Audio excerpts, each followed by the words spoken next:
you don't get into comedy usually if you had a good childhood or you had a good relationship with your parents. You have a lot of pain and you kind of like, this is my outlet. So you're just rubbing it in that I'm like from a nice family. Yeah, I can tell just from talking to you and how unfunny your jokes have been that your parents loved you. And that's really bullshit. That's all I'm saying. The Stool Podcast. What do we want? Mr. Stool! Dad, who the hell are these assholes? You guys are so mean. Those kids aren't real losers. We don't want your music. You're their forfeit. You guys are so embarrassing. To win, any motherfucker always be funny. Nice work, you dunce. What is up? How is everybody doing today? This is Johnny, a.k.a. JonnySavag, with the Stool Podcast. And to my right, we have Mr. Antony. What's up, everybody? Ranthony here. Getting ready for another episode. Fun guest today. Oh, fun, very fun. I'll let Mick introduce himself, buddy, and then we'll introduce our guest. I'm Mick. So take it away. Take it away. Come back to me, please. I'd appreciate that. Thank you very much. And today, guys, we got a very special guest in studio today. In studio, not outside of studio, not Zoom. In studio today, a very fun guest. One of my homies now, newfound homies, because we both love cards and stuff like that. Dorks. So that's dorks, nerds. Literally, I went to Frank and Sons yesterday, buy Gundam kits. One of the funniest men alive that I've met. So in recent time, my homie, his name is Ryan Niemiller, crippled threat, sitting here. Such good friends that you mispronounced. I was about to say, did he get that wrong? Did he get that wrong? How do I say it? Butchered it. Niemiller. Niemiller. Body part the beer. Oh. I've been doing this 20 years. You got to deal with a lot of MCs who don't know how to say names. That's exactly what I just did right now. Totally did. He's one of my best friends in the world. Here's Steve Niemiller. Just wanted to introduce Ryan Niemiller. I get Niemeyer, his name's not Steve? Oh, okay. My bad. Yeah. How we doing? Thanks for having me, guys. What's up, dude? Yeah, good, great man. to have you, man. Hey, it's a pleasure. It's our pleasure to have you here in studio with us. We really appreciate you coming through. I know it was a little bit of a drive for you, but not too bad. Not too bad. At least on a Sunday, it's not too crazy. Yeah, I got to escape my baby for a couple hours. It makes me sound horrible, but he's Escape My Baby is a great song title. I don't know why. I just thought. Yeah, he's 2 years old and trying to kill me, so I had to get out of the house for a couple hours. So this is a good cover. Yeah, get me out of there. So thank you, babe. I got to do that podcast today. Oh man, it just happens to be the day where he's acting the worst. Oh, crazy. Meanwhile, I'm just like calling Johnny, like, we're recording now. Dude, hurry up! I don't care what you got to do to make it happen. Like, make it urgent. Yeah, make it urgent. Happen. But yeah, man, tell us a little bit about what you do. I tell dick jokes for a living. Nice. I like that. That's really the gist of it. Yeah, I've been doing it about almost 20 years now. Nice. Yeah, started in 2006. There we go. That's dick joke music. That's dick joke music. It's very classy dick joke music right there. That's Shakespearean dick joke music. Yes, that's upper crust dick joke. Yeah, right there. Now, if any of one might know me, I was on America's Got Talent a few years ago. That was kind of my thing. So I love being a stand-up comedian. This is what I always wanted to do. I have had other jobs in the past, though. I used to juggle chainsaws. It went well for a while. I had to get out. Couldn't take the politics, is what it was. Third place in 2019. Wow. So nice. Very cool, yeah. For 1 year, I was the third most talented person in this country. It was based on a vote. There was a vote. It was a you rack up numbers like that. You put the numbers, even if it was years ago, even if it's years from now. I mean, that's an accomplishment. Yeah, it is. is. An accomplishment. Doesn't go away. I get to work on that for a while. It's that. Did you ever get any like one-on-one time with like any of the big judges or anything like that? I mean, you deal with them. Like. The judges themselves, it's not like they're hanging out in the dressing room with us schmucks. Like they're doing their own thing. I was just really just digging to really hope that, you know, Simon Cowell came into your dressing room and really like abused you at some point. Physically. I'm hanging up here, yeah. He is British. They're weird like that. No, Simon was always very cool to me. Most of the time I spent with anybody that was Terry Crews. Oh, Yeah, nice. He's the host, you know, so he's doing all the interviews with you and all that. And Terry's like the coolest dude in the world. It's like He really seems like that, honestly. it seems like he's so cool on TV that you would assume it's bullshit. Right. You know, it's just one of It's those like kind it's of acting. things. But he's like the nicest dude. Like he still comments on my Instagram shit Oh, that's now. cool, Like dude. it's just really cool. He That is flexes cool. tits at me occasionally. It's very nice. It's very yeah. Oh, yeah. I'm like, I'm a married man. He's Terry. like, He's like, I don't care. Here we go. You're in Hollywood now, baby. You trying to make it, boy? Yeah, and then Howie was really cool too. You know. Oh, yeah. That's- I he can imagine. takes good care of the I've always, comics. I'm a you know? lifelong fan of Howie Mandel. He's one of my first comedy influences in general. You know, I've always loved him since I don't know how I know this because my dad is like, you know, a dork for movie trivia and stuff like that too. But like I knew he played Gizmo. And I was a fan of Bobby's World. And Yeah, so as Bobby's a kid, World. I just already, I loved what he did. Then I found out he did stand up. And so, Yeah. you know, I was He's just always a super big supportive of fan. the comics on there. He was one of my biggest kind of, you know, Seems like a backers cool ass on dude. there.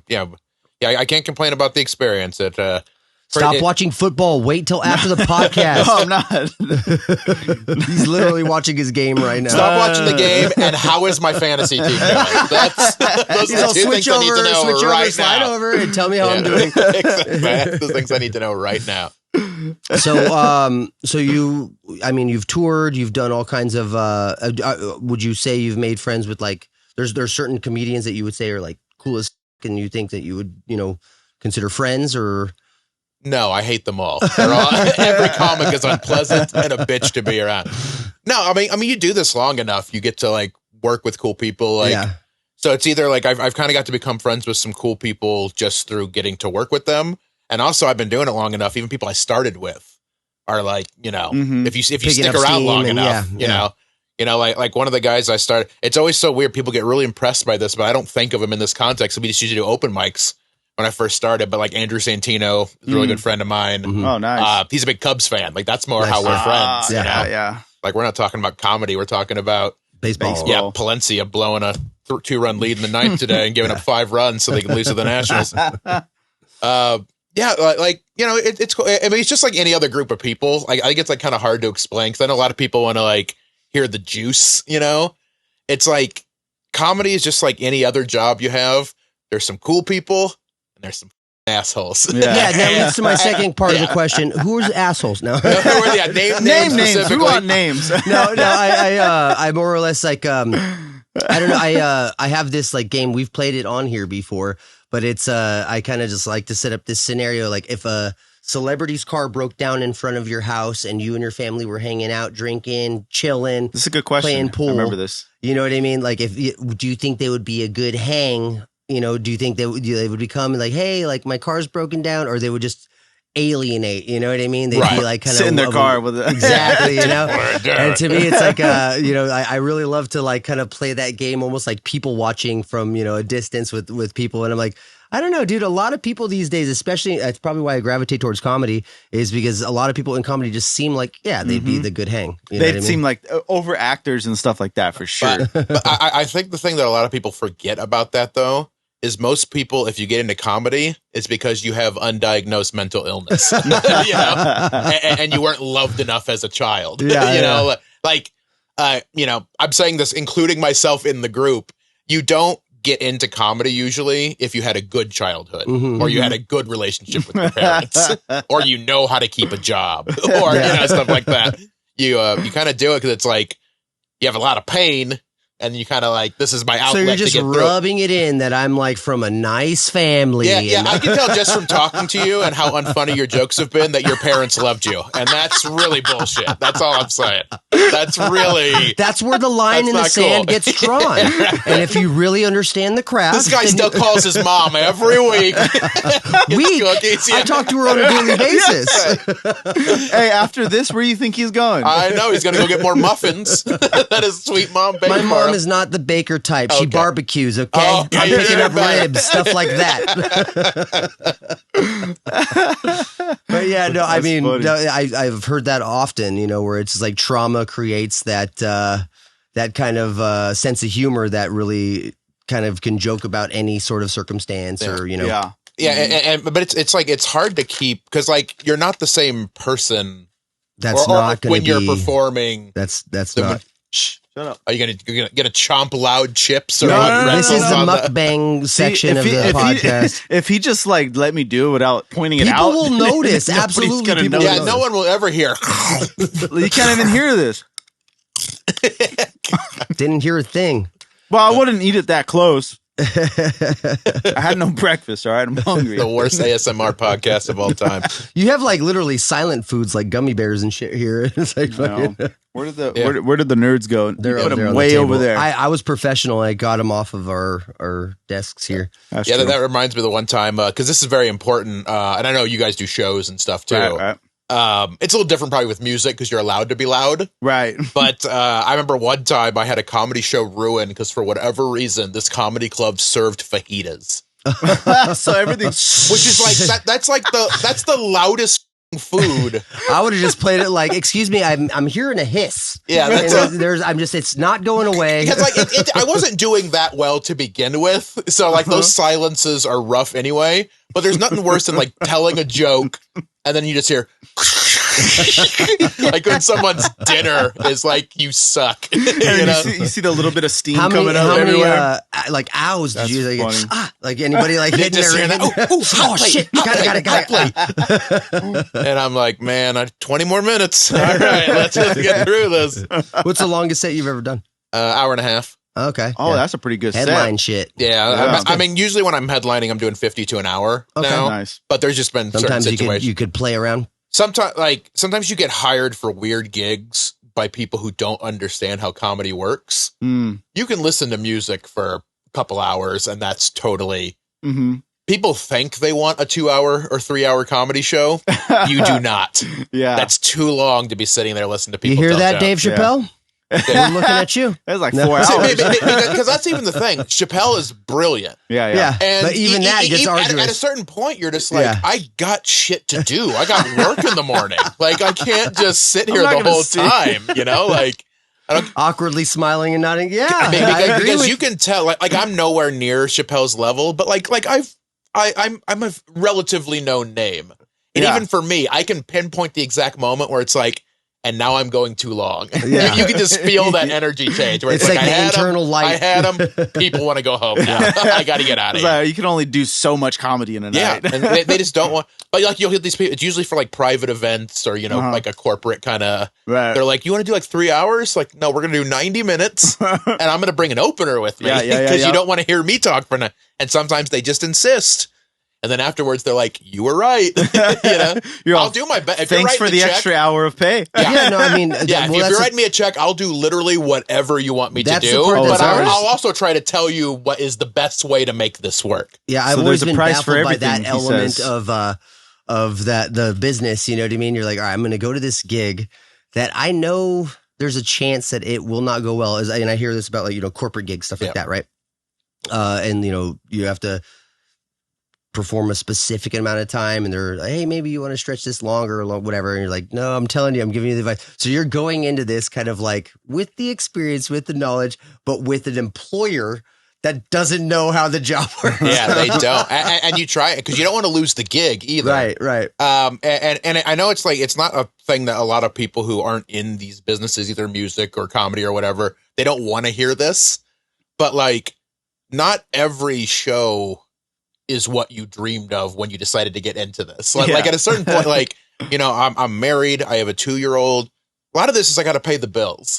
Sometimes a gig is literally you're clocking in, clocking out. Yeah. and that's just natural of all comedians. Like they want to hear that's like, oh, it's so whimsical. And there's a lot of shows which are really fucking cool that I'm like thankful I get to be a part of. Yeah.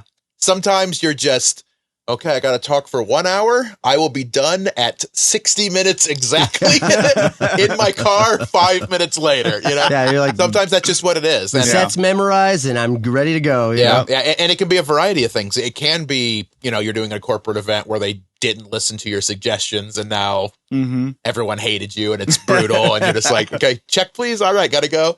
Sometimes it's just, you know, you got things to do, you know, like, you know, This is why I like this podcast, because like what we've noticed is comedy and music have a lot of similarities because we play shows. A lot of the time we're booking our own shows and trying to get on shows or whatever the case is, selling tickets sometimes, whatever the case is. But also like that, like private parties. I've talked to people that, you know, in bigger bands.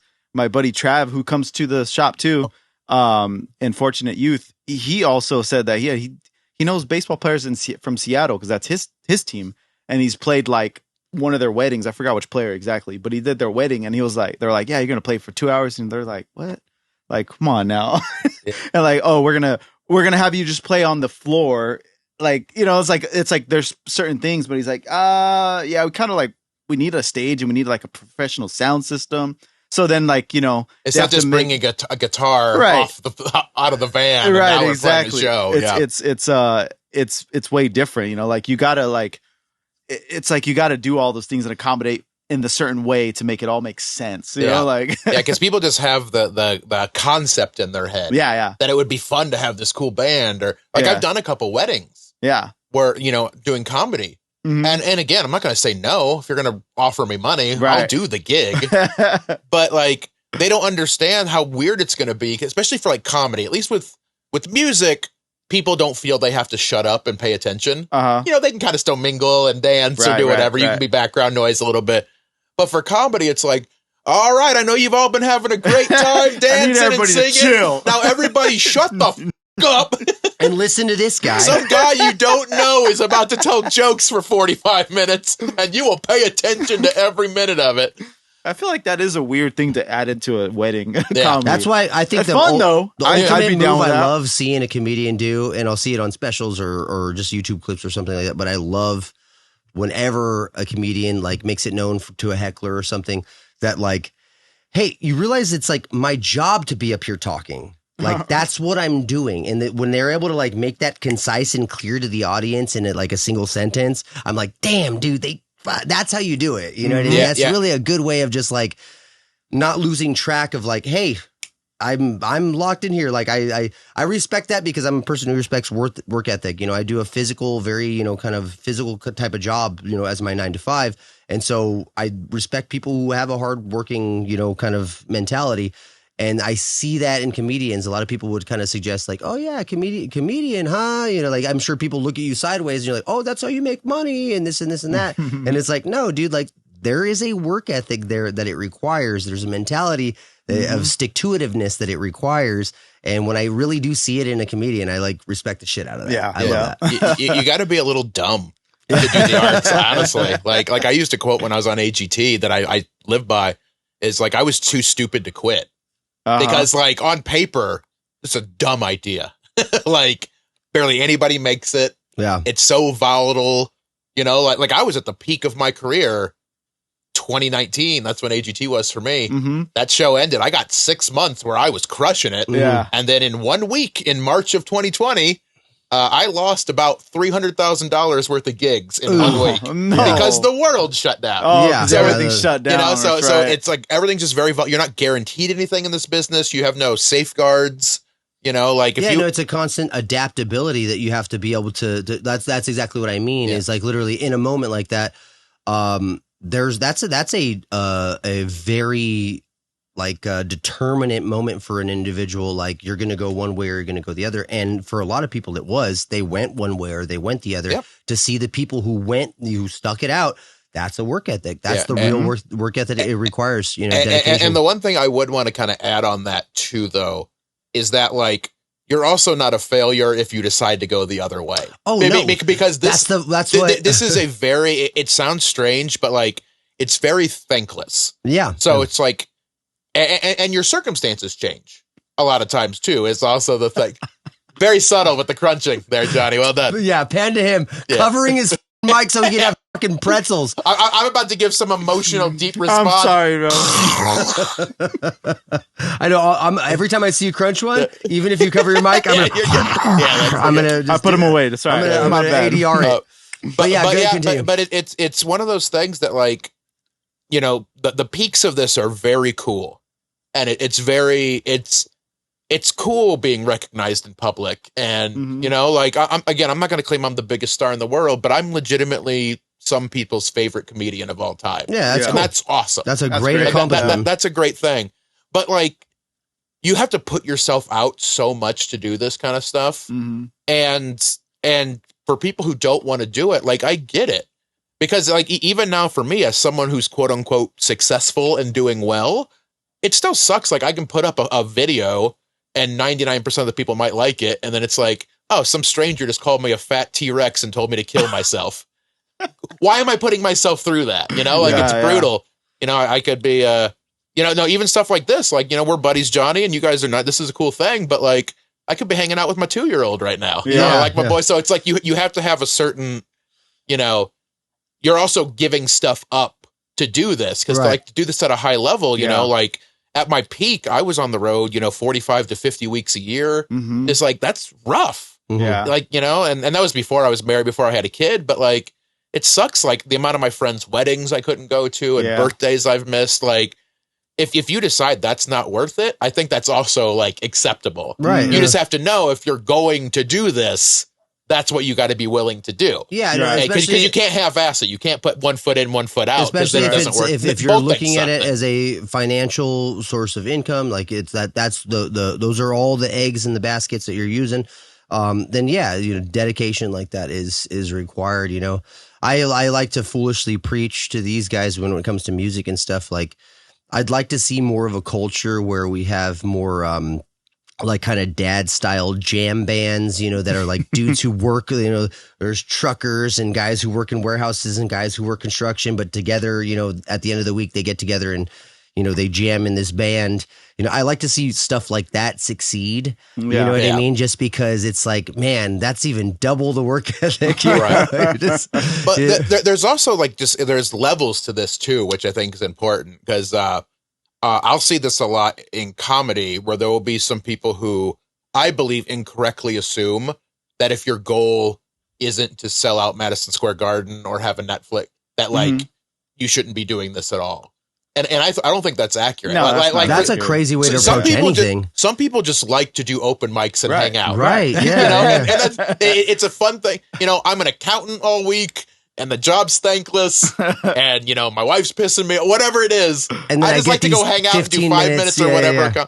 I'm sure music's the same way too. It's like, I'm not trying to, you know, do a world tour where I'm selling out. I'm not trying to be Taylor Swift level famous. I'm just trying to, I like playing music, and it's a good release for me. One of my favorite moments I've ever had playing a show was in Joshua Tree. It was at this little art house kind of venue. In Joshua Tree, they pack the venues, man. Just people don't have shit to do up there or something. There's nothing. Or they just promote it well. I don't know what it is, but they'll pack these venues, you know, and you know, I showed up late to a gig. So I, like, one of the bands, thankfully, they went before us, and then we were able to make our slot or whatever and play still.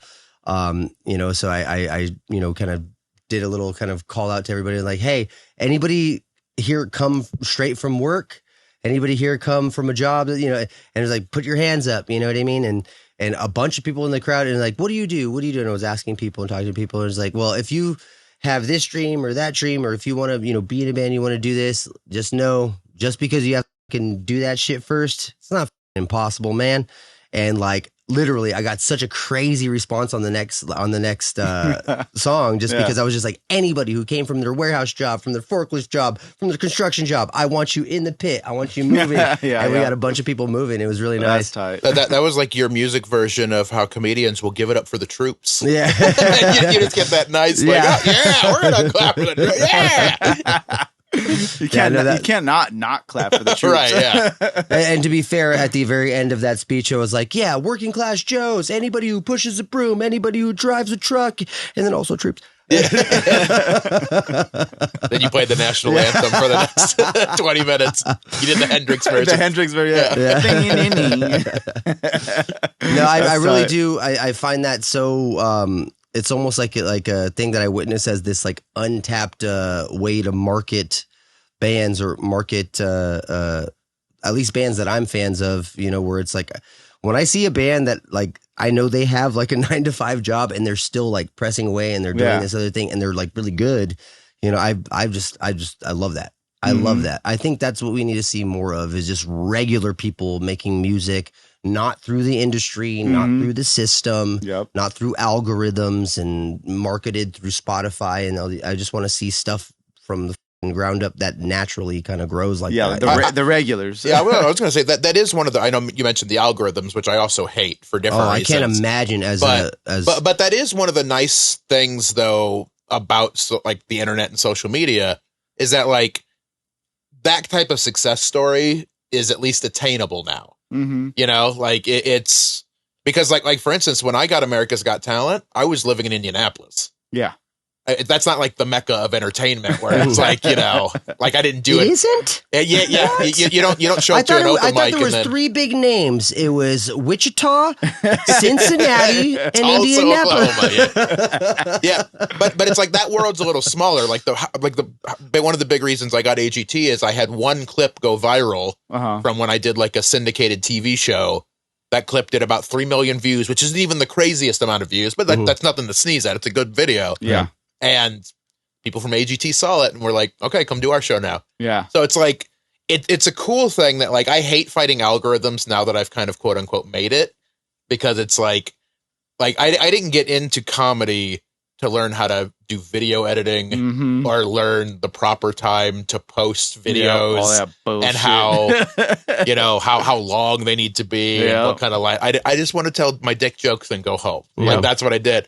But the flip side of that is, you know, I know tons of people. I'm sure it works for music too, but I know lots of, you know, quote unquote comedians. They might not be stand up, but like millions of followers just because I just had this little cool thing. I started doing these little skits, these little whatever at home. And now like that is attainable if you want to deal with the other bullshit that goes along with that, which is not pissing the algorithm off. Because we've had a bunch of people talk about this and I've always tried to I'm always the counterpoint here, but here's the question. So what are we encouraging people to be good at their craft, their art, or are we encouraging them to be good at a very specific set of skills?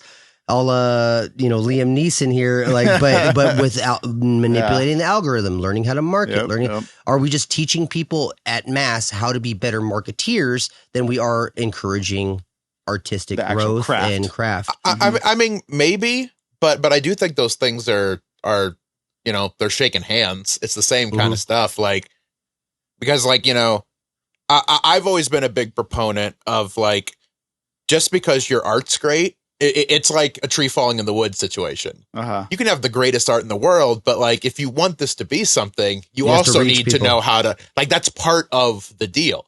Now you can ignore it if you want.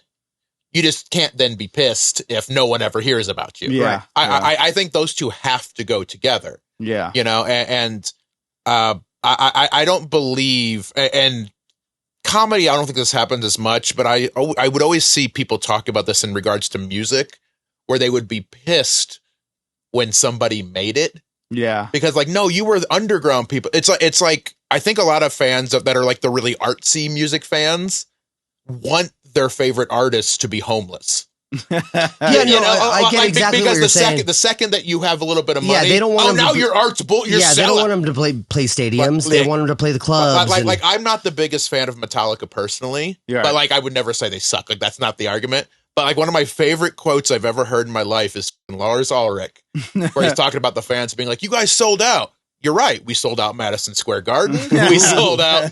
You know, like you can still do good art and know how to do algorithms and stuff like that. This honestly you're broaches the point I wanted to bring up earlier a little bit. But go ahead. Yeah, I was gonna say, and like you're gonna have it's hard to always say that because it's all subjective. Yeah, it's all subjective because some of the most successful bands of all time, for instance, I never want to hear a song of theirs personally, but that doesn't mean that they're not good. But like, if you ask me, do you like that band? No, they suck. For me, name names. No, I'll say one that is super unpopular. I would never, if I never had to hear another Beatles song for the rest of my fucking life, I would be You'd be surprised how popular that opinion is becoming because of how tiring that, like, literally them in pop culture in general. Yeah. And I would blame more of that them being like literally used as this marketing tool to like sell stuff. That's why like people hate them. That's why there's a contingent of people who hate the Stones, who hate Led Zeppelin, is because literally there's this element to marketing a band where it's like, oh yeah, now we have the rights to the songs. We're going to associate it with things that people don't like this thing. Yeah. And we're going to associate it with that. And so that's how you get that sort of like dissonance there. We're going to put this in a Burger King commercial. When in reality, on a desert island, you haven't heard a song for a year and a fucking iPod washes up and there's only one song on it and it's Hey Jude, and you let that grace your ears, you're going to appreciate it. Well, that's the reality. But like, you know, so obviously I'm speaking to a complete extreme. Obviously, I'm speaking to a complete extreme. Yeah. So, but no, it's also to your point where you're saying like not everything is for everybody and appreciation is sort of measurable in that way. But I think we're living in a world now where marketeering is ruining that part of culture. You know what I mean? Because I'll tell you this right now, Blister in the Sun, if you never play that song for me again, I could die with a smile. Yeah. You know what I mean? Like that song, I'm so tired of hearing. You know what I mean? I have like a disdain for it, and I can't explain. Baseball games and they still play it there. They play it. I can't explain why. I just hate it. And I love music, and I try to be open to everything. But for some reason, when that comes on, I'm just like I look at everybody sideways. You know? Yeah. For me, like where I think the disconnect, and I see this in comedy a ton. With stuff like that is also like the worlds are different too. So like learning how to market yourself on the internet, for instance, is different than knowing how to market yourself as a live act. Right. Like, and if you try to do both, like there's so many TikTok stars who have really funny TikToks. I'll just say this one sentence. It's definitely harder to market yourself as a live act than it is in any other way. 100%. Yeah. Definitely. Yeah. And it's interesting too, because you'll have the opposite of that too. And I like, I'll use someone like Fish as an example. Like they're not famous because they figured out TikTok, but they're also not on the radio. They're not on. They're known. They found their correct audience. Correct me if I'm wrong, but they're a live act. Like that's what they're known. That's what people are known for, and that's okay. And I also think it's okay if you're only a TikTok band. That doesn't mean your art by default sucks. Right. You just might not be a good live act. Yeah. You know, it does question that for sure. It does question that, and we're because in a culture of that right skills. now. You know, they're totally different skills. Some of the funniest people in the world I know are shitty comics. They're great writers. They don't know how to perform for shit. That's the difference. I also know some wonderful performers who are piss poor writers. Yeah, they just can't come up with shit. You know? But they perform the hell out of it, and so you're still entertained, right, by watching it. I feel attacked right now, but it's fine. You are neither. You're like you're not good at the first one. You're not good at the second one. So you should quit. This is actually an intervention that we're doing right here to get you to stop. No, but I do find it incredibly interesting how, like I said, that parallel does exist. You know, we always talk about the parallel between music and comedy, but that parallel does exist in the constant questioning of what is hacky, what is quality, whether you get a response or not. You know, because sometimes you could play a show for the right crowd, you know, a hardcore show for the right crowd, and they want to mosh and stuff. And then there's a crowd that doesn't want to mosh. Yep. You know what I mean? And then you could play, you know, for a crowd that's like super into dirty jokes, but there's like one person who's not, and that might spoil the show. Yeah. You know what I mean? And that's the thing is like, there's this like kind of nebulous nature to just like, hey, dude, I'm kind of just doing what I'm doing naturally to both, to music, to comedy. And I don't know. I think we're just leaving less room for the adaptation of that, of individuals' perspectives of both music and comedy, to grow more. You know what I mean? With like having to like, okay, cool. I gotta post, like you said, on schedule these clips and these crowd work things and whatever, you know, kind of to try to like figure out how to reach more people. When in reality, there is still a system of reaching people, like you said, the live setting, which is harder. But when you do it, it's, I would say, tenfold more successful, tenfold more long lasting. You get the loyalty is definitely exactly there, you know what I mean. There's a staying power to the fans that you make. They'll support whatever you do, and that's disappearing more because people think that the only way is social media algorithms, shit like that. I honestly I will slightly disagree with you on this, just because I feel it's kind of always been that way. Okay, I think things have always, because like I mean, I'm 43 years old, so I don't want to speak for the 50s or whatever, but like I feel there's always been, with stuff like music, there's the bands that the record labels or whatever want you to like, bolster them up, and then there's the ones who power through and like the, because like, that's always one of my least favorite arguments when you'll hear people be like, well, my day music was good and music's shit now because they just push this stuff out. It's like, no, because when you're 40 years removed, all you remember is the shit that's long lasting now. You forget, like there might be bands, something like Dave Matthews, who they're still doing great with live shit. Like, I think that's a band that, like, whether you like them or not, I don't personally like them that much. They have their success, but they're a band that's kind of stood the test of time. Their fans are loyal. They're always going to be there. So they'll be like, people will remember back to like when they came up and be like, oh, this is what real music was like.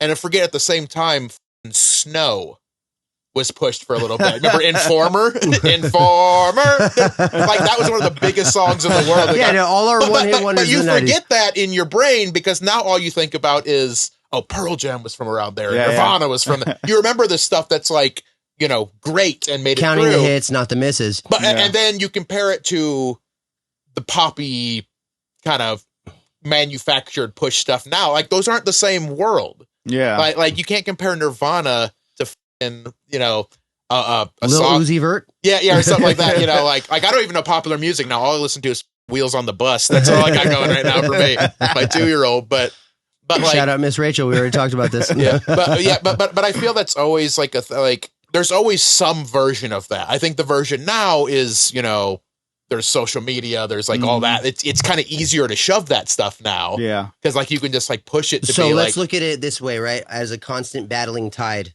like all throughout time. So we've had art and we've had entertainment, right? So like even in the 60s and the movement with like Woodstock and all these kind of like really rebellious kind of movements in music and art and stuff that really kind of were trying to avoid that kind of commercialism to it. As we've slowly kind of degraded away from that, my point is more that I'm not saying that it's completely removed the idea of good artists or robbed us of them. It just made it harder for really true, genuine and unique artists to start building those small audiences for themselves in the face of like this behemoth of.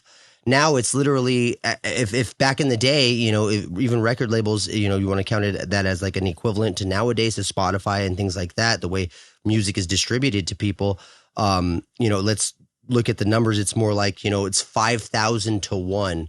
And now it's like 5 billion to 1. You know what I mean? To make it against any other given artist that this conglomerate megalomaniac industry has decided this is our person this year. And you're competing with that as opposed to, artists in the past that were competing with literal like, it was, more money and more, marketing and advertising, but it was not on this scale. It was not distributed this way. Like I got into a conversation with my family the other day about how, I really do hate curation, dude. I hate it. Yeah. I genuinely hate that like most of my friends and family are just fine and okay with like Spotify telling them the next song that they're going to like. Yeah. Yeah. That's crazy to me, dude. It's like you don't dig anymore. You don't have, there's no like actually like taste making for yourself. It's like literally like Spotify says like, hey, you like this song and this song and this song. So here's a song that's very similar to that. We think you're going to like it. And guess what? You like it now. And it's part of your playlist now. And so you're not even making taste for yourself. Well, yeah, kind of. But like, I noticed with that, I found through that, of course you're going to find good things. Of course you're going to find good things. I found Arcspire through that. Those are like two of my favorite bands. That's the reason to call it as a positive. You know what I mean? Yeah. Of course they are going to make hits, but we're removing a quality in us for convenience to like literally like how much cooler is it when you find a band, when you're touring with a band or you're going to, around and you meet a new band and then you see them play a song. You're like, I need to follow them. They're good. How much cooler is that? You know what I mean? Yeah, that's true. And I know that's not an opportunity that everybody has, but I'd argue it's an opportunity that everybody should try to provide themselves once in a while. Yeah, go search a little bit and shit. I will say the one thing I kind of like, that's always a tough thing because like I agree with your point on that, but there's also a human element where just like not everyone gives a shit. Right. No, that's exactly where we got stuck on. It's like talking to my family. That's exactly where we got stuck on. And I think that's also okay. I think that's the problem. Like when you're an artist, it's hard to remember being because there's certain like aspects of entertainment and like the nerd stuff I like that I love digging. Right. I love digging for weird sports card sets I've never heard of and finding all these cards I didn't know existed.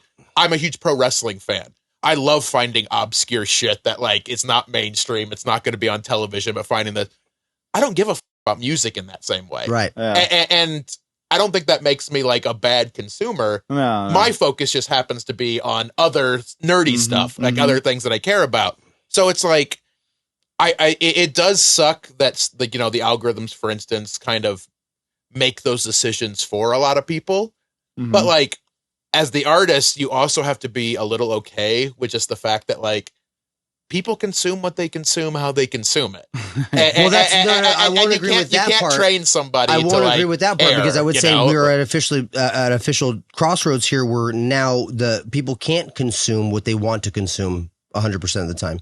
Literally, it's being gatekeeped because of it's being a lot of stuff is being pushed to them. Either stuff is being pushed, or the only facets that people have to use, or YouTube or Spotify, or that's the only way that they listen to their music most times. Right. So that's being manipulated before they get the actual opportunity to make the decision for themselves. We hear it all the time, and people complain about Netflix and this is a big movement now. I'm seeing it way more often. People talking about physical media and how they're getting pissed off at streaming services doing exactly what cable was doing 10 years ago and that kind of shit. And it's like, these are corporations kind of really using monetization as an excuse to rob us of what really makes people creative of thinking and making it harder for next generations to be creative because we're pigeonholing the type of media and inspiration that they're going to be receiving. And that's the part that people don't really think about as like an actual like outcome of this. Is that it's gonna make, and it already kind of has, like you hear people complaining about how movies aren't as good as they used to be. There's a reason that theaters are bringing back all kinds of movies from the 90s so that they could get attendance again, because current movies are not putting asses in the seats. And the fact that's why there's a bunch of reboots and exactly the ideas just remake this shit again. I mean, reboots have existed since things started. Like in the first 20 years of film, there was 8 versions of Frankenstein. Some of some of the movies that I really like are reboots of movies that I don't like that much. It's I never know fully where I sit on this because it's like, oh no, it's I come from 2 different directions on this because as the artist, I'm 100% on board with this sucks. Yeah, people should just be able to just I'll notice it on Instagram, like my biggest following of followers is Instagram. I have 112K or something like that, and then I'll post up a video, and it doesn't even show my shit to them. So it's like I get frustrated with stuff like that. Where I'm gatekeeped that way. Yeah, it's insane, man. But at the same time, it's just like people like what they like, and whether it's popular or not, if people are enjoying it, and also I say this as one of them, people are dumb. People are just dumb, and you can't make everybody care. You can fight the good fight, which I'm passionate about and I agree with. But man, I do comedy all across this country. Yeah, it's some places want really deep, artful stuff. Yeah, and some people want to see a puppet talk. And you can't convince them to go hunt for real true art, right? And it's and is it my place to tell them to? Right? They seem happy. Dumb people are the happiest motherfuckers on the planet. They will be there and listen and laugh and everything. I'll name a name here with the caveat of I'm not trying to talk shit, but I find someone like Larry the Cable Guy Right. painfully unfunny Yeah. for me. Yeah. But that dude's selling out theaters and people love him. Yep. So who the f- am I to tell him he's doing art wrong? Right. You know, like that's where I always have these battles in my head. Yeah. It's because like if you want to talk about like the art of it, I don't think he's a great artist. Right. But great entertainer. But who am I to tell him he's doing it wrong when he's selling out these huge things and he's been a huge star for a long time? Yep. Like it's who the f- am I? Yeah. you know, like And so like it's like your brain has to come at it from two different. If we want to have the art conversation, let's have the art conversation. Yeah. If you want to have this is people just like what they like, that's a different conversation. And so I'm constantly at an odds with this myself because I'm a huge fan of like a lot of movies, especially like very schlocky 80s and 90s movies and stuff like that. And I have to live with the idea that, there's these extravagant budgets and all these things that make things that I love happen, even though I'm like, I'm not kind of okay with that. That's crazy. You know what I mean? To make this happen, it's a lot of money, but I still appreciate the thing. But that's where I think like the line in art goes is that rewatchability, that how much it connects to you emotionally and stuff. So we've reached this really like swampy, muddy area with entertainment and art, like intermingling and kind of oil painting mixing together. And we don't really have a solid number or a solid aggregate or measurement for what the value of any of it is. You know what I mean? Like you said, it's subjective. it all means everything and nothing. Yeah. Like, I think that's the problem with it. Yeah. It's very hard to pinpoint in that way. Because some, like, I'll use this as like a personal example for why I don't think there's like an answer you can ever fully have to this discussion, as interesting as the discussion is. So the moment in my life that motivated me and told me definitively, you are going to be a performer, Ryan. You're going to do nothing else in life but this, was August 9th, 1999 at the Rosemont Horizon in Rosemont, Illinois, a suburb of Chicago, watching Chris Jericho debut for the WWF with the big countdown clock. Oh, hell yeah. Like, that moment right there, I was in the audience for that. So, like, it was one of those lucky things where we grew up dirt poor, but once a year we got to go to a wrestling show. Yeah. That was the wrestling show I happened to get to go to. He debuted during that. I get goosebumps talking about it still because I can like feel like the energy of like when the countdown and he popped up and he's doing this interview with The Rock and it's amazing. Just an electricity. Like that moment there, like that art, quote unquote. Like that moment was like, this is the power of entertainment. This is like, I want to make someone else feel the way I feel right now. Right.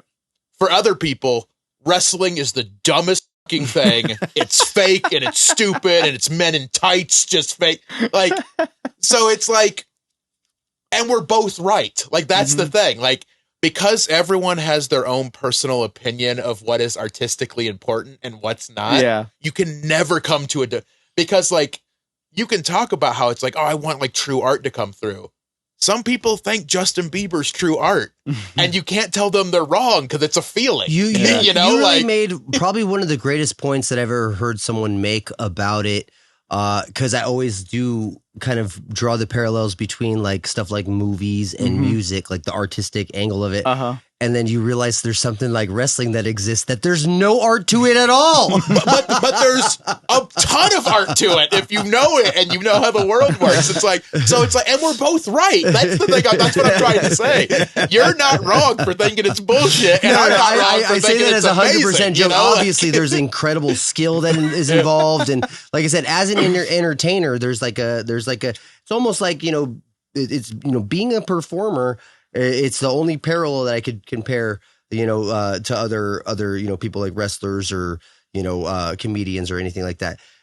So when it comes down to that part of it, I will say it takes a little bit of extra get up and go to be that person, to have that charisma, that electricity to you. But would I say it's artistic in a way that it challenges it? No, that's just that hits our entertainment button. Hits our entertainment button. You haven't watched good wrestling then. Well, no, I mean, you have not watched like okay. One of my favorite clips is the the guy who they're introducing him, and he's supposed to be this like big wrestler like that's coming up, and he's got like a bedazzled. Yeah, it's the Shockmaster, and he falls through the wall. Yeah, dude. I mean, that to me. That's art. Yeah, that moment is art. And this kind of goes back to the last point because I do get what you're saying, but like that would be like me saying all music is bullshit because Ricky Martin existed. But no. Here's where I'll meet you in the middle. That is me. Most music is bullshit because Ricky Martin exists. Yeah, well, I think like every entertainment thing, it has that 0.1%, whatever. Then I'm going to use that generically, but 0.1% that is elite, and everything else just exists. Yeah, no. So like, and you picking up the Shockmaster, which is a hilarious, one of the greatest moments I've ever seen in television. Yeah. It is amazingly bad wrestling television. It's a perfect moment. But like, that would be like saying like, oh, well, wrestling can't be art because here's one of the worst examples of it not being art. It doesn't need to be art. And that's kind of my point is like, okay, so I covet art as a thing that kind of pushes humanity and helps us kind of as a mass of people, as a populace, kind of perceive new perspective. That's what art does. And I think that's what the defining line is for me. That it really pushes things. It's your interpretation of what art actually is. Yes, that's where I would say is like where I kind of get my very stringent definitions and stuff. Okay. So entertainment could be a million things, but art can be a million things and also has to be a couple of very particular things to really, because like I said, I would say if that's my one, if you ask me to narrow it down to one defining quality, it's that it has to challenge you. Anybody seen Ferris Bueller? Yeah. Ferris Bueller's Day Off. You know the moment in the museum where they show Cameron just staring at the painting, and then you just see him. I think that's a very great depiction of people's interaction and perception and way that they take in art. I always connected with me very well. Is just like, it doesn't have to be much. It just has to connect with you, right? Okay, so that's one of the first prerequisites. The next prerequisite is it has to challenge you. You know what I mean? And honestly, I don't feel challenged by like most entertainment. You're telling me that seeing Jeff Hardy jump off a 20-foot ladder onto 2 tons of doesn't challenge me, it challenges him for sure. It's a huge challenge for him because that shit was crazy. I mean, but the story. Like, what about magic? Here's another one. That's another form of entertainment. Like, is there an art to magic? You know what I mean? Because it challenges the brain. Exactly. So this is where it all gets all fucking muddy. Yeah, but like, I think it's all to the individual person. I honestly think that's how you define art. Is that like your definition of art is within yourself? Yeah. I think as people, we are being ridiculous to try to dictate to others. Like, and I'm not saying like your concepts are good. I think your concepts are 100% correct. I'm literally always half baked, half thought out. So. But your concepts fall apart in my brain if you tie it to specifics. Then, because if you're like you come up with these specifics, say it's got to be challenging, it's got to be this, and then you say wrestling's not challenging. I would disagree with you. Okay, that's where I think that it has to be your own personal opinions on what it is. Okay, so when it comes down to stuff like that, I just always bring up like relative consensus, right?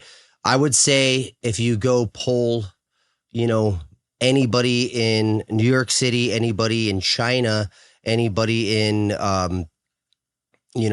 Tibet, or I'm trying to, Toronto, there we go.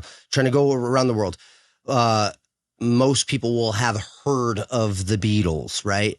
You know what I mean? As an example. So there's this relative consensus of stuff that we all kind of consistently sort of agree on as like artistic or movement. Like, I think my best example that I always try to use is Bohemian Rhapsody. I've yet to meet someone who like literally voices like how much they hate the song Bohemian Rhapsody. And it's kind of this weird thing where it's like, okay, cool. These are the little moments in history where we do kind of have a fine measurement of what, even though in the subjective nature of entertainment and like literally there's so much of it, you could be entertained by this, by that, by this, and that makes your taste, right? But some of us, or there's some stuff that for some reason all of us kind of agree on, and that's the part that fascinates me. Yeah, like, but I still think it like applies in the same way, though. I think there's just some stuff that the numbers are just higher. You know, honestly, because like I'm sure there's somebody that hates Bohemian Rhapsody, right? I've been looking for the person. I'm looking for the person. Yeah, I've been looking for the person. But I would still argue that the person who hates it is also right. You know, like that's fair. I think that's how I think that's why this is also fascinating, and it's why I never give people shit if they're into stuff that I don't care about. Yeah, because like I think that is such an important part of life of just loving things. No matter what it is. My sister is the biggest Taylor Swift fan in the world. I don't fucking get it, but she's so happy anytime anything happens with her. That I think is beautiful. It doesn't matter if I give a shit or not. Right. Like I'm not going to be like, well, she sucks and she does this and it's this kind of thing. And it's look how happy she is. She's correct. You know, like I don't have to sit and go to the concert with her. I don't got to buy the CDs myself. Like that's why I think entertainment and art is so majestic. Yeah. Because it's like, it's just so, you can just pick something. And the only people I think are wrong are people who don't get passionate about anything. Yeah. I think those they people have are no wrong. souls. That's rough, dude. I don't care what you like. You know people who, but like we all know people who don't like music. Don't like nothing. People who don't like movies. Oh, I don't watch TV. It's wild to me. I can't trust them. I was you're gonna reptilian. Say, if I ask you what you're into that you do just for you, it's not to better your job or whatever, and you can't answer me immediately, you are a piece of shit who weirds me out. like you got to have at least one. It doesn't have to be big. At least one thing. If you just like reading books, awesome. I like to watch, reality TV. Sweet. And you're excited about it? Amazing. If you can't tell me a single thing, I don't want you in my life because that's weird to me. It's weird. Because that's what life is. Like, life isn't about, like, I have a cool job, but my job. Yeah, I do my job so I can in between there. So I can buy more sports cards and go to wrestling shows and buy video games and all this. Are you big hard media person? Do you like owning stuff? Or you I try to. Space has become an issue. My son was very selfish and took one of my 2 game rooms. What a bastard! One of my 2 game rooms. 2 game rooms. What is it with these kids these days? So entitled. He won't get a job. I keep putting Arby's applications in his crib. I'm guessing he's at least 2 or 3 already. Yeah. 2 won't do a damn thing. What are we going to do with this next generation? Living free for 3 days, 3 years is crazy. I can't believe absurd that. To me. But when I have the choice, I like physical. It's just like sometimes we're fighting a losing battle to a certain extent, and it's I don't want to say like people should just give up. That's not how I do it. But like at a certain point, I can't have 5,000 CDs. And 6,000 video games and 8,000 DVDs. Like I don't have that kind of space to do that. At a certain point, I have this one little machine right here that has infinite music, infinite movies, infinite. At a certain point, you got to be like, all right, I got to pick my battles. Yep. I do physical for stuff that I care about a lot. I do like PlayStation Plus because like I'm not a person who will finish a game. I've realized this in myself. I realize that in myself too. I want to try a game, I want to see if I like a game. Yeah. I recently started playing Hunt Down. That's a Hunt big Down is battle the shit. for me, actually. I don't know if you guys have played Hunt Down. That's the shit. I've been really enjoying that. But I won't finish a lot of games. So it's like I'll buy games and not finish them. I'm just like, I have maybe I should just be renting them. I have a really big battle with that kind of stuff because like, so when it comes to a video game specifically, I'm like, all right, I'm going to try this new video game out. This game is fun. It's a really great game. But I noticed that I'm like, it's fun, but I don't really care to finish it, But then I'm a completionist. So I'm like, then I'm stuck. I'm like, I have to play this game. I got to finish it, but you're going to finish it. Yeah, exactly. Out of spite. Spite gaming. And like this is a product of me growing up poor. Like we were trailer park, like 6 of us in a single wide trailer. Legitimately, I did not have a bed until I went to college. Like we were that kind of poor. Right. In my brain, like it could be a video game. And like logically, a person with a well-adjusted brain could just be like, well, if you're not enjoying it, just stop playing it. Yeah. Just put it down. My brain's like, I spent $6 on this. You don't waste $6. I will play every goddamn minute that this game has to offer. Yeah, and therein lies the value of physical media right there. Because of the $6, you know? Yeah, like, therein lies the value of physical media. It's not even the enjoyment. It's just the this is my hard-earned money. Of course I'm going to get what I need. Anything with this money. I did this. We're going to be homeless because I bought this piece of shit. So we're going to finish I'm gonna beat it. every time. I spent $20 on Roblox, so I played that shit for a month. We played Grow Garden because all my stupid coworkers got me to play it. I spent money on my avatar just to make them look cool. I played that game for a month, and that was it.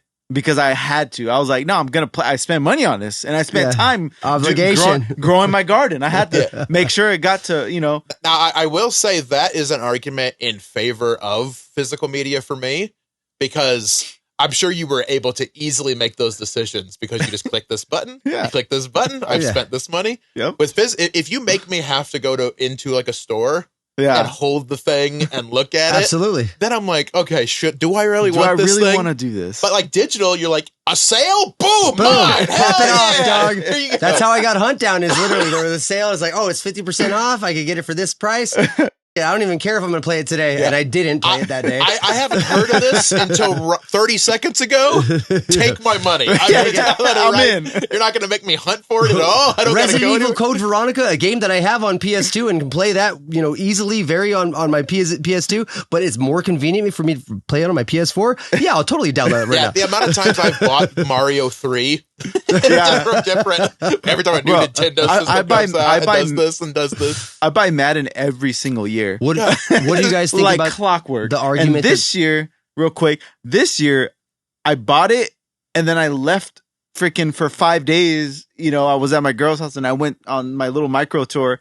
I didn't even play it till like a week later, but I just knew I was like, I'm gonna buy it. It's Madden. I'm gonna buy it. And play it. I'm a collector. You'd be shocked at how many I have a ton of sealed games. It's not because I'm a sealed collector. It's because I'm an idiot who buys this shit and doesn't get around to playing it. I have too much. I have way too much to ever consume. Yep. So oh, do you buy these? No, it's just I'm a moron who's bad with money. That's who I am. Yeah. What do you guys think about this whole conspiracy theory that the PlayStation 5 is the most useless system of all time? That's a real conspiracy theory? Yeah, a bunch of people useless? Yeah, because they say the argument is basically about 80% of the games that are on PS5 are still accessible on PS4. And they're already starting to develop the PS6, and without having even really reached the potential of the PS5. Wow. I think that's just capitalism. Yeah. No, I agree with that 100%. I mean, does a new iPhone need to be released every year? Nah. No. Are people going to buy it? 100%. Yes. I think that's if you do, because like the PS5 is better than the PS4. Just power wise, and that's all people need. Yeah, it doesn't matter. It doesn't matter. That's just it's capitalism. I had because I'll use Madden as an example. Yeah, that's a game that needs to come out once every 5 years. Yeah, you do roster updates. That's all they need to do. That's all they need to do. But they're not going to fucking do that. It could be like GTA in the sense that it's like a fucking game that you just kind of like there's updates to it or whatever to kind of update with the timeline. Every sports game should be like on a 3 to 5 year. Yeah, it should be where you re-release it. If people want to buy next year, like maybe for $10, you can buy the roster for next year if you still want to monetize it or whatever. Yeah. Madden does not need a whole new thing, but it's one of the best selling games every single year. We revamped the passing system. No, you didn't. Yeah. It's the same shit as last year. Literally everything's the same as last year. There's a couple of YouTube channels where this dude, like every year, he just loses his mind where it's like, here's 90 features that were in Madden 04, and they've added 3 of them back and pretend that it's new shit. Like, no, you took all this away, and now but like, I buy a Madden every 3 or 4 years. Like I buy them every year, man. Like, that's my game. And if people spend the money on, again, who am I to tell them they're doing it wrong? Because people will buy it. I just always feel out of place in this conversation because I'm still just an NFL Blitz guy. You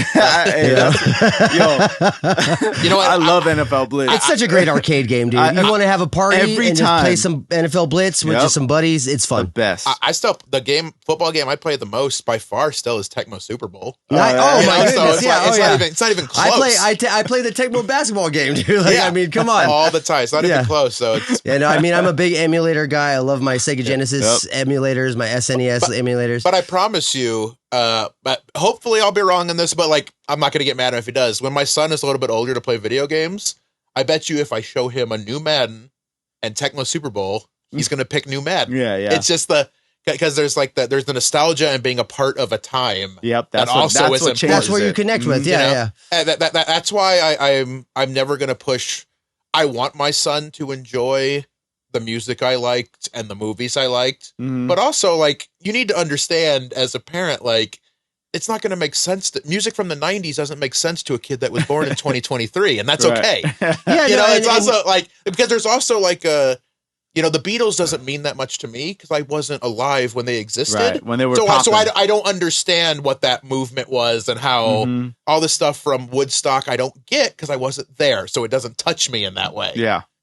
It's not going to be the same thing for my son too, he's not going to like that's why the same stuff. I'm doing the experiment with the son that I'm raising in my underground bunker that is only, experiencing stuff from the 80s, 90s. He seems well adjusted. He eats his own poop, but right now we're working on that. In fairness, if that's all you offer him, I should feed him more. You should try these circus animal crackers. You can have some of these. I should feed him more, to be fair. But no, I mean, it's always super interesting. That's always like my favorite thing to talk about really is like how people do intake their art, their entertainment, what kind of like, what that means to them. Cause like you said, there's people on the spectrum that are like, they don't give a shit about any TV. They don't give a shit about any music. Like I just picture those people going home to sit in a white room and sit in a chair and just like stare. Like, what do you do? What do you do? Like, how do you live? But like you said, the subjectivity of all of that is what really does fascinate me, especially nowadays with all the marketing influence and stuff. Yeah. And I honestly, I think it's what makes life interesting to a certain extent. Not to get too like art, like ooh, like that. But it's like I like having friends who are into the same stuff as me too, but I also like hearing why someone gives a shit about the Beatles. How else do you just like you might not convince me to be a fan of it, but I want to hear like why that excites you. I think that's a cool thing to learn about. Yeah, but like because it is like so much of why we like things is not our choice to begin with. I didn't decide that I was going to be miserable and love the Miami Dolphins. They just called to me in some way, you like so much stuff that you choose to like, you didn't really have a say in anyway.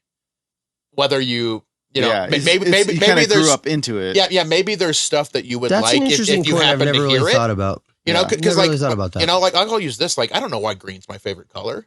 I didn't sit down and look at all the colors and the pros and cons of what they are. I know I like blue because it's the least gay. Yeah. That's the reason I like blue. Yeah. I like green because it's money. You know what I'm saying? And marijuana. But I also think that's with everything. Like why do I like sports? I don't know. Yeah, I didn't sit down when I was 5 years old and go, I need to choose a thing. Yeah. It just called to me. I watched Cubs games with my dad and I was like, this is fun. I like this. I didn't make a conscious choice to enjoy that. And it's cool for me to like hear why you might have picked like something called to you in some way, even if it didn't to me, and find out why you're excited about it. And why, I think that's interesting. I think it's a fascinating thing about people. A lot of it is it's tradition. the reason I kind of like coming on here and talking to new people is kind of getting those kind of perspectives. Cause literally these guys don't really know it, but that's my like secret mission on this podcast is to make more provocative conversation about music and art and how it's distributed and get people to question a little bit like how they make their own tastes and shit like that. That's the most that conversation fascinates me in a way that I won't ever get bored of. You know what I mean? I think that talking to people and how they form their taste, why they form their taste, and maybe even providing some influence on how they're going to continue to form their tastes. It's like that stuff is how their tastes have changed. Exactly. Some of the stuff when I was like in high school, you could not have convinced me that 311 wasn't the greatest band that will ever exist. Yeah. No, they're a band that I like the songs that I kind of time, but yeah. like, man, I would have fought you if you would have told me. Hey, I'm a big 311 fan. I honestly like them more than I did in high school nowadays because. But it's just like your tastes change at the same time. You know? It's like okay, maybe I shouldn't have been so militant. Yeah. Maybe it shouldn't have. I think I liked bleach hair more than I think I hated bleach hair more than I hated 311. Exactly. Maybe I didn't need to lose friendships over this. All right. All right, guys, we do got to wrap it up. Let's get our plugs. We'll just go counterclockwise here, starting with our guest. Go for it, man. Cripplethreat.com and CrippleThreat8 on all my social media. That's where you can see my calendar and all that kind of stuff. Come to a show. I'm still touring. I tour, I'm a little less because I kind of like being a dad right now as well. Yeah, and, makes sense. But I need you to buy tickets so I can buy more cards from Johnny's store. So he demands that you come to see me. Half of me expected you to say something about baby food or diapers. No, cards. No, my son needs to have a really cool card collection to look at when he's old enough to care. I don't care if he's malnourished. That's not important. That's whatever. He needs Dan Marino autos. Yes. Do you have any shows coming up here in SoCal? Or is it Localish. I think everything right now is kind of on the road, but I do work. I usually work the Ice House once a month. Okay. And Comedy and Magic Club. Ice House, what city is? That's Pasadena. Pasadena. Okay. Yeah. Okay. So I was actually just there Friday. So I'll probably next month. But like I said, CrippleThreat.com. I always have my calendar up on there. So that's a catch show. Hell yeah. Johnny?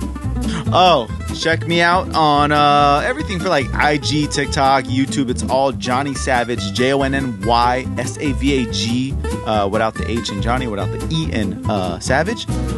Check out my band, DNG Heavy. We got a lot of new music coming out. We're going to be in San Luis Obispo again next month in October. My birthday weekend, so that's going to be fun. We're going to play a show with our boys in Suicide Silent? No, I wish. That'd be sick. I forgot their name. Good job. Don't know why I forgot their name. But we're going to be out there. They're called the Ryan Niemillers. The Ryan Niemillers. They're my closest friends in the world. Wait, first of all, I didn't say closest friends in the world. But is that okay? And then check out the Dunce official on IG and check out the Stool Podcast. Make sure you guys like and subscribe.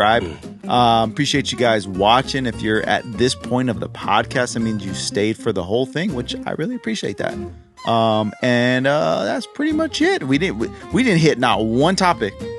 Yeah, that board is useless. Yeah, just throw it away. I like episodes like that. Yeah, me too. I personally like it because that's the electricity of this shit. You know what I mean? Maybe it's not always just gold, conversation. I feel like that's the magic we try to provide. Well, what is what I like about the pod, especially because like we've been talked about this so many times. That's so cool. Anyway, so you're gonna find me at Ranthony. No, go ahead. Finish your plan. I was gonna say, me and Mick wrote a song with literally comedy and music references all in one song because that's how we feel. Like we feel like comedy and music have a very we're going the same direction. Like coming up, it's the same thing. Like booking shows, like the way we write and everything. We feel like it's very similar. So we get along. I feel like musicians get along with comedians in such an easy way because it's like we have the same grind. You know what I mean? Yeah. Me and Mick literally wrote a song just about that. It's called Hustler Ecstasy. Guys, check it out on Spotify. The Dunce Hustler Ecstasy. And that's it. Ecstasy. Hell yeah. Hustler. And that's it for me, Anthony. What's up? So I'll be the first one to plug some more Cherry Coyote stuff. Mick, hit me with the release date for the EP. October 23rd. October 23rd, the EP comes out. It is honestly the songs. You guys aren't ready. The songs are very cool and fun and unique and melodic and catchy. I'm very excited, to be a part of this project and to be, sharing, what's coming up. So just want to put that out first and foremost. I also did a little fun project for the summer just to pass some time. I made some video game music, an EP of video game music, It's called The Computer Cheats, and the EP is called Retrograde. It's available on Spotify and YouTube. Go check that out. We'll probably plug that some more on the podcast or play some music from that sometime in the future. And then I will also be playing some shows coming up soon with Witch and another project I've been working with called Zaida. That's all I got. Mike, take us away. All right, guys. Thanks for checking us out today. Go ahead before you check out today. Make sure you hit that like and subscribe button down below. It's free. Why are you yelling Easy at way me? to help us out on this channel. Really appreciate you guys making it this far in the podcast. You can find me on Instagram and TikTok at No Mix Given. The video's still on it. At No Mix Given. Holy shit. It's cool. Instagram, TikTok, No Mix Given. Go ahead, hit that like again. Hit that like and subscribe down below. Terry Coyote, like Anthony was saying, we were working very diligently on getting this release done. It's just a very cool project with interesting genres blended in together. And everything Johnny said about the Dunce is all, me, him by proxy. It's the same stuff. So same shit. Right. So say peace out, somebody. Let's go. All right, guys. Away, appreciate you coming and watching another episode of the Stool Podcast. I think we're very close to episode 50, which is our basically first milestone. So we're happy about that. Thanks for watching. We'll catch you on the next one. We love you. Bye, guys.